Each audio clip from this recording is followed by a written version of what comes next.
studying the heart? Pericardium. Jason was right. He beat you to it. Good job. Pericardium. So let me go back. So which one is the very top layer of the heart, sitting right on top of the heart? Epicardium.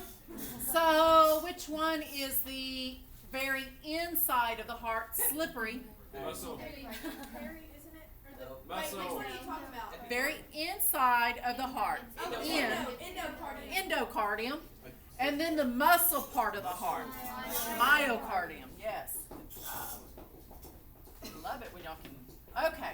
I really hate. Is this the inside? Yes, and I hate that there is an error on one of these books. 2015. I'm wondering if this is still the right one.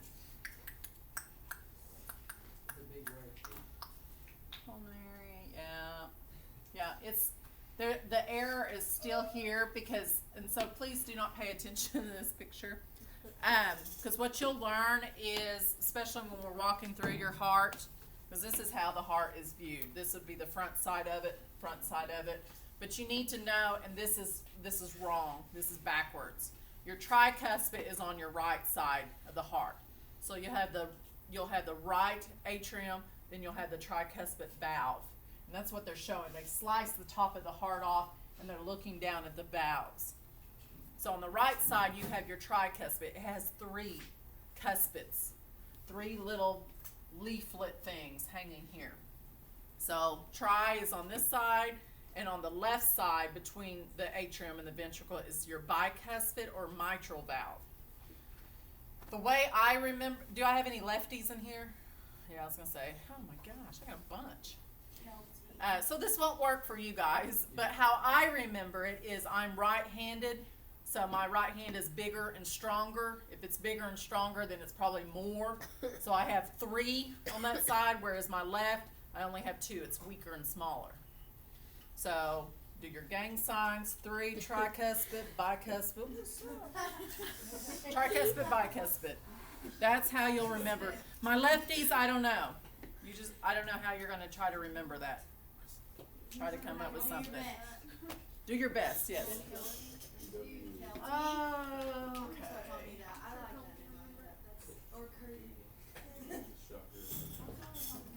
I'll have to check your new book, though. Make sure the pictures, they're correct.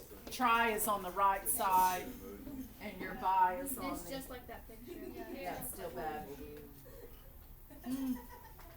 And these are brand new. The errors were supposed to be taken out of this book. Okay. This here doesn't really apply to our CNAs. This is more of a nursing level. And even, I mean, you'd have to be a specialist in cardiac, be a cardiac nurse to really be into all this. Because listening to your murmurs is not easy to hear.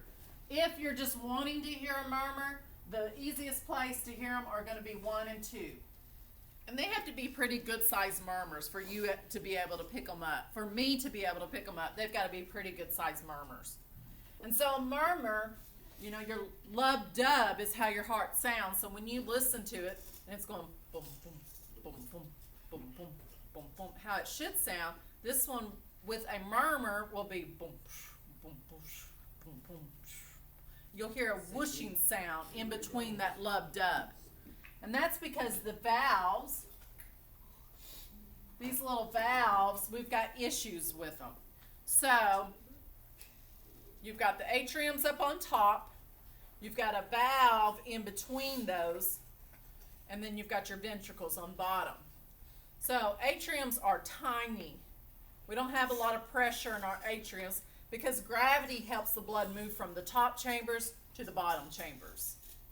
So when blood fills up these atriums on top, the valves are closed, and when it's time to, the atriums do contract a little bit, but again, they're tiny. They don't need to contract a lot. So those valves will open up, these little leaflets will open up, blood will dump from the top to the bottom, and when the ventricles, the big, strong, muscular ventricles, when they get ready to squeeze, those little cuspids flap shut. Problem is, sometimes they can invert and go up into that top chamber. And so where does blood go? Blood always goes to the least resistance. So this one is pumping to, your left one is pumping to your pulmonary, your lungs. This one is pumping to your body. Both of them are pretty good sized pressures. So it would be easier for blood to just slide back up into those atriums. That's what those valves, those cuspids, are supposed to prevent. So if they invert and go up inside, blood's going where? Backwards. Yeah, it's going back up into the atrium where it shouldn't go. So that's where you get that when every time the heart's beating, you have little bits of blood squirting up into the atrium. You got degrees of murmurs. Some are worse than others, and you may have a murmur. Some people have murmurs and have no clue. Maddie. Well, I was about to ask you if there is stuff that could go wrong when you have murmurs in there. Because, Yes. Like, when me and, we would be hanging, Tanner had a heart murmur, like, really, really bad, and I didn't even like to put my head on his chest because I could hear it, and it scared me, and it would stop, and then it'd start going, and it was really scary because I was always scared that it was, I didn't So know his isn't just a heart murmur, but he has an irregular heart rate and for some reason. Scary, and like he had real bad breathing problems too. So like we would be sitting there, and he'd like it would like stop, and he'd go like because it I don't know. And you guys will, the further we get into this, you'll see how closely related pulmonary and cardiac is. Cherish.